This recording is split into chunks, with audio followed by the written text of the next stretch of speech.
여러분께 먼저 세 가지 질문을 드리겠습니다. 조금 충격적일 수도 있지만 자기 존재를 돌아보게 만드는 질문입니다. 첫째, 지금 여기 앉아 있는 우리는 이번 생이 몇 번째 삶일까요?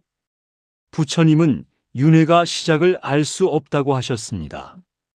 그렇다면 우리는 몇 번 태어났고, 몇 번 죽었고, 몇 번 부모를 잃었고, 몇 번 배우자를 잃었고, 몇 번 자식을 잃었을까요? 이 질문을 진지하게 생각하면 마음이 겸허해지고 삶을 깊이 성찰하게 됩니다. 둘째, 지금 우리가 가장 사랑하는 사람은 부모, 자식, 배우자, 도반일 수 있습니다. 그런데 부처님은 윤회 흐름 속에서 모든 존재가 한 번쯤 우리의 부모, 배우자, 자식, 도반이었다고 말씀하셨습니다. 그렇다면 우리는 윤회하면서 몇 번이나 서로 만나고 헤어졌을까요? 셋째, 가장 중요한 질문입니다. 지금 이 삶이 끝나면 우리와 함께하는 것은 무엇일까요? 재물입니까? 명예입니까? 가족입니까? 아닙니다.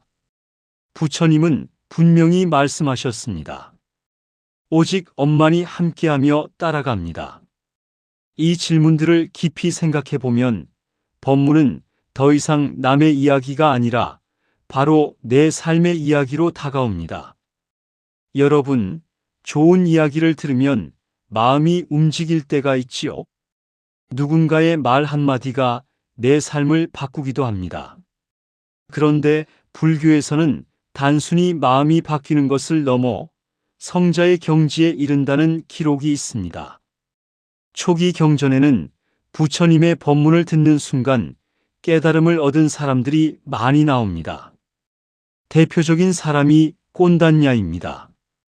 그는 오비구 가운데 한 사람으로서 부처님이 깨달으신 후 최초로 설하신 초전 법륜경에서 사성제와 팔정도를 들었습니다.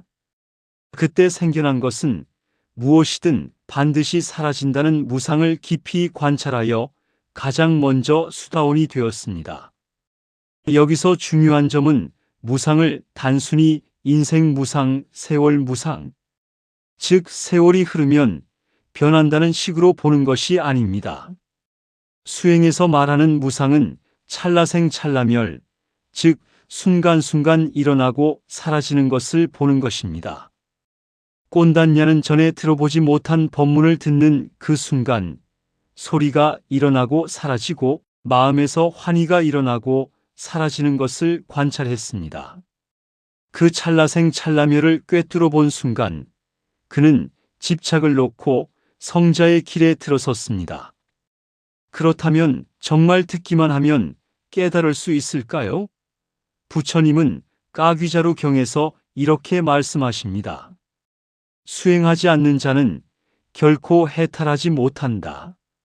즉, 단순히 듣는 것만으로는 부족합니다.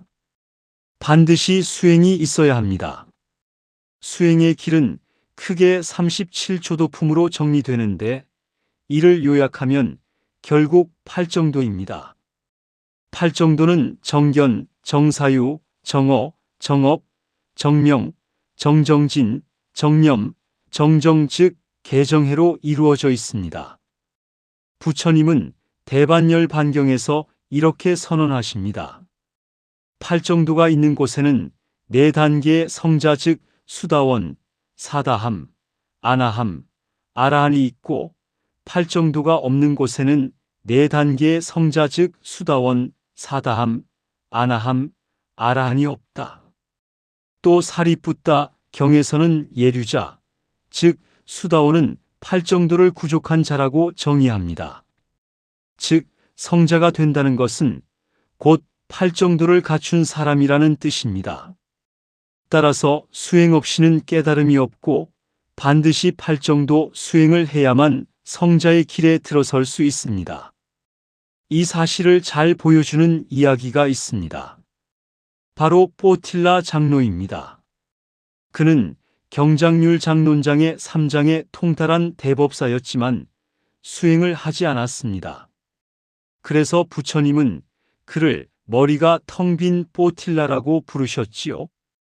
그가 7살 어린 사미 아라한에게서 배운 가르침은 이렇습니다. 6구멍이 있는 개미집에 도마뱀이 들어갔다.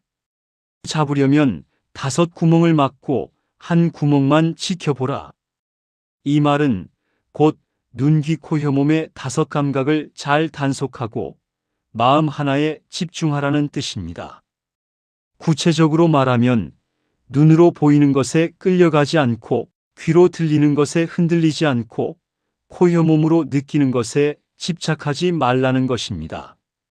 대신 마음 하나를 관찰하여 그 안에서 일어나는 생각과 감정 등을 주의 깊게 바라보라는 것이지요. 뽀틸라는 마음에서 일어나는 모든 현상 즉 생각, 감정, 탐욕, 성냄 등 모두가 찰나생찰나멸한다는 사실을 관찰했습니다.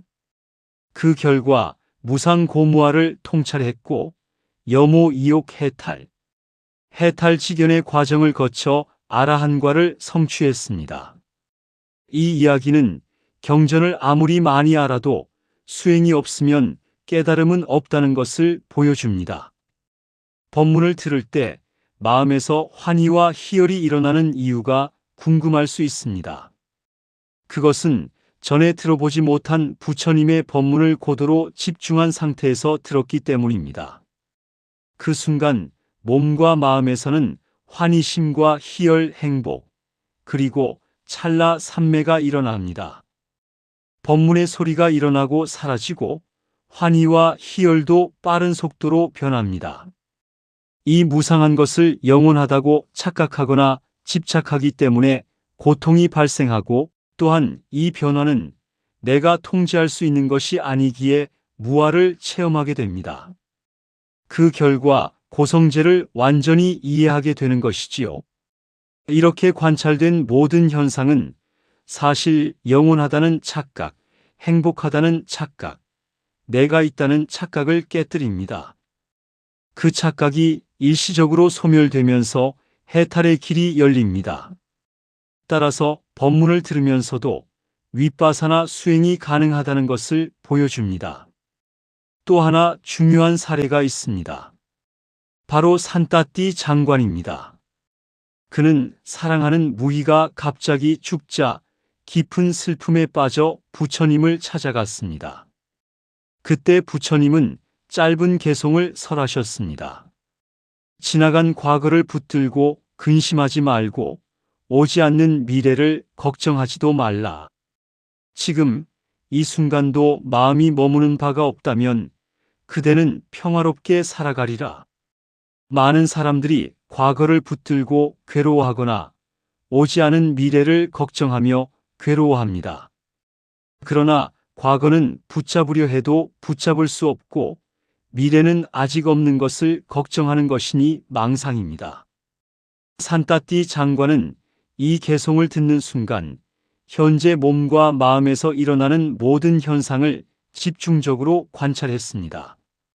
지금 내 마음에 슬픔이 일어나고 있구나. 그러나 그것도 곧 사라지는구나. 이렇게 알아차림을 이어가자 과거의 집착에서 벗어나고 미래에 대한 걱정도 끊어졌습니다. 그는 단순히 슬픔에서 벗어난 것에 그치지 않았습니다. 현재 일어나고 사라지는 모든 현상을 무상고무화로 꿰뚫어 보면서 여모, 이욕 해탈지견의 과정을 거쳐 아라한의 경지에 이르렀습니다. 즉, 부처님의 개송을 듣는 순간 산따띠 장관은 과거 집착과 미래 걱정에서 벗어났을 뿐 아니라 지금 이 순간의 알아차림을 통해 완전한 해탈을 체험한 것입니다. 우리도 마찬가지입니다. 현재 일어나고 사라지는 현상을 집중적으로 관찰하면 마음은 과거나 미래로 갈 수 없고 지금 이 순간에 머물게 됩니다.